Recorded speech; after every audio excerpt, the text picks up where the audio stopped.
There is a way of living described in the Bible that makes almost no noise, produces almost no waste, requires no permission from any authority, and costs nearly nothing to sustain once established.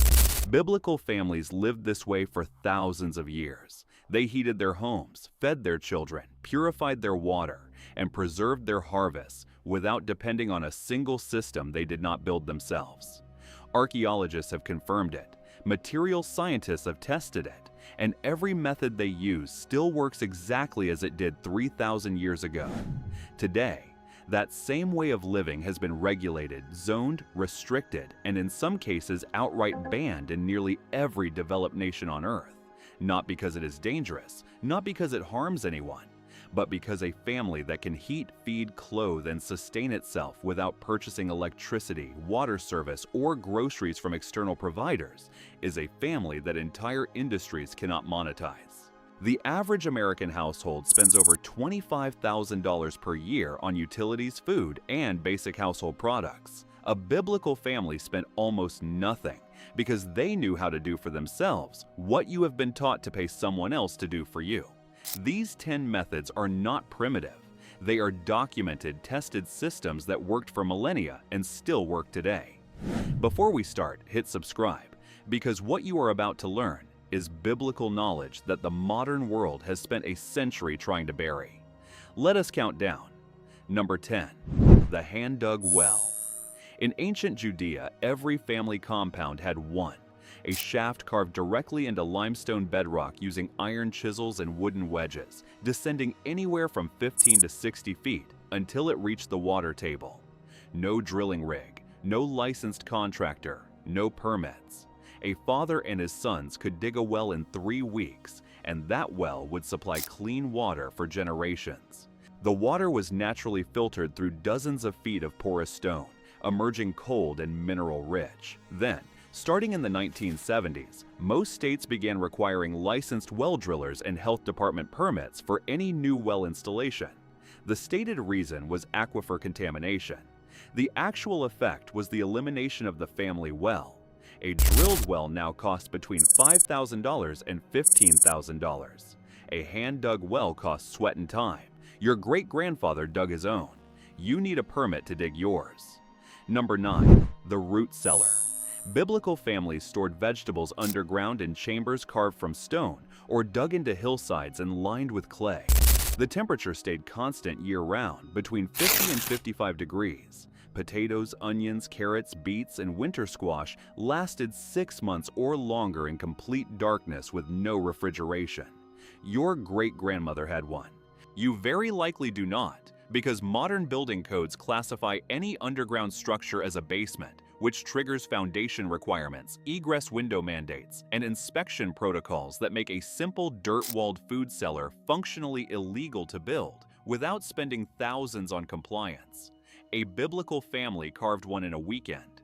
Today, you need an engineer. Number 8. Seed saving.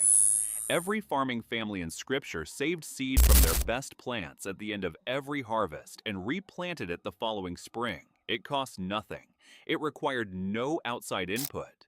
The practice sustained agriculture for over 10,000 years. Then, in 1980, the U.S. Supreme Court ruled in Diamond versus Chakrabarty that living organisms could be patented.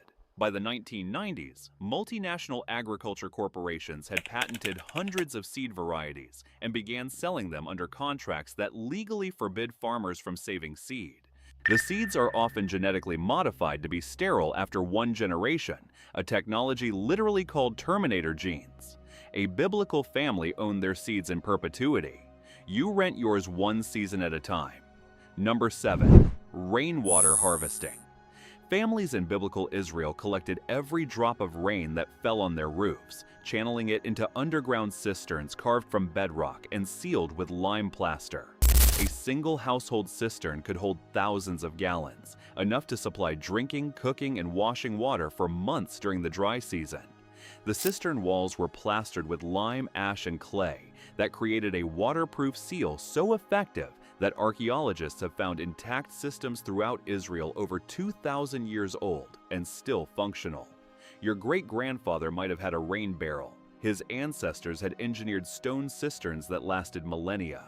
In many U.S. states today, rainwater harvesting is restricted or outright illegal under the theory that rainwater belongs to downstream rights holders.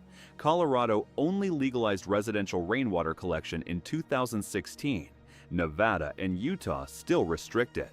A family in first-century Judea could capture and store every gallon of rain that touched their property. In some states, you cannot.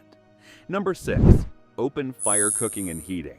Every biblical household cooked over wood or charcoal fires, often in a central courtyard or a stone hearth. The same fire that cooked the evening meal heated the home. No gas line, no electric bill, no monthly utility cost. Today, open fires are restricted by municipal fire codes in most jurisdictions. Outdoor cooking fires require permits in many counties. Indoor open hearths are banned outright in most residential zones. A family in Galilee heated and cooked with wood they gathered themselves. You need a permit to burn a pile of branches in your own backyard. Number 5.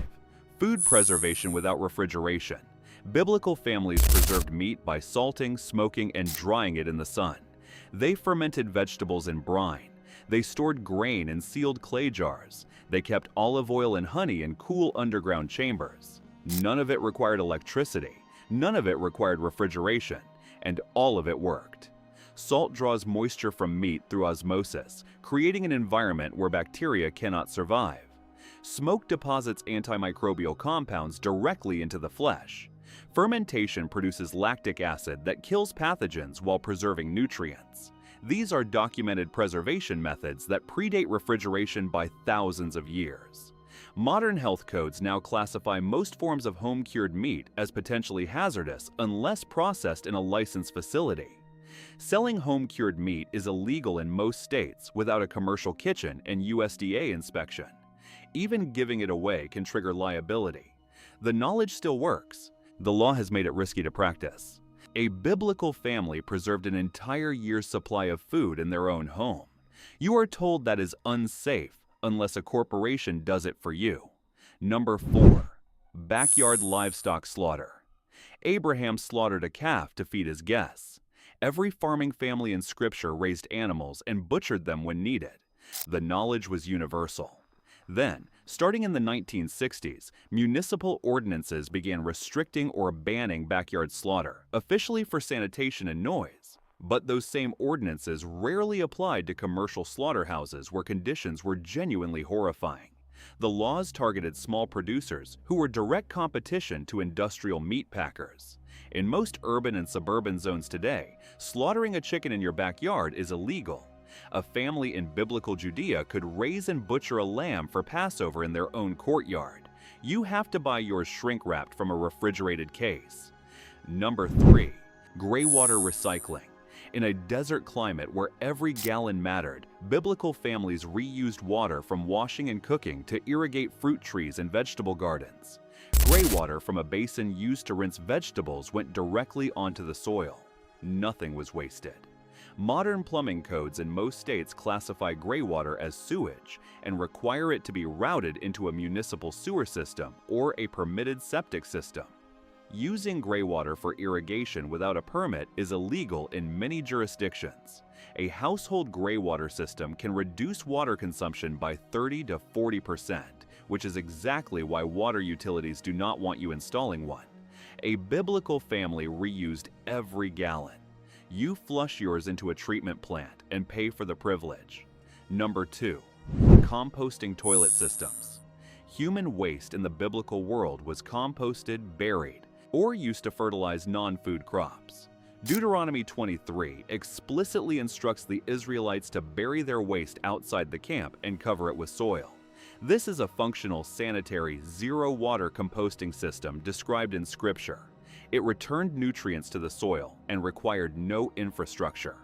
Modern composting toilets used in off-grid cabins operate on the exact same principle. Today, composting toilets are illegal in most municipalities unless the system is commercially manufactured, NSF certified, and installed by a licensed plumber. The stated reason is public health. The actual effect is that every household is required to connect to a municipal sewer system or install a permitted septic system, both of which involve monthly fees or thousands in installation costs. A family in ancient Israel composted their waste using a shovel and dirt. You need a permit and a plumber to do the same. Number 1. This is not a technique. This is the principle that connects every item on this list into a single unified truth. Total household sovereignty.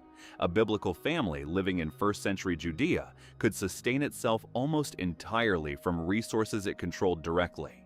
It collected its own water from rain and wells it dug with its own hands. It grew and saved its own seeds. It preserved its own food using salt, smoke, and sun.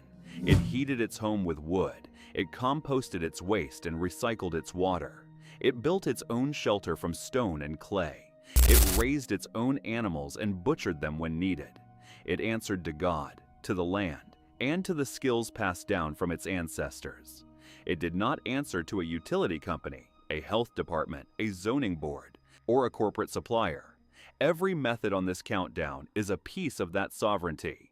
The hand-dug well meant water independence. The root cellar meant food security. Seed saving meant freedom from agricultural corporations. Rainwater harvesting meant no water fees. Open fire cooking meant no gas or electric bills.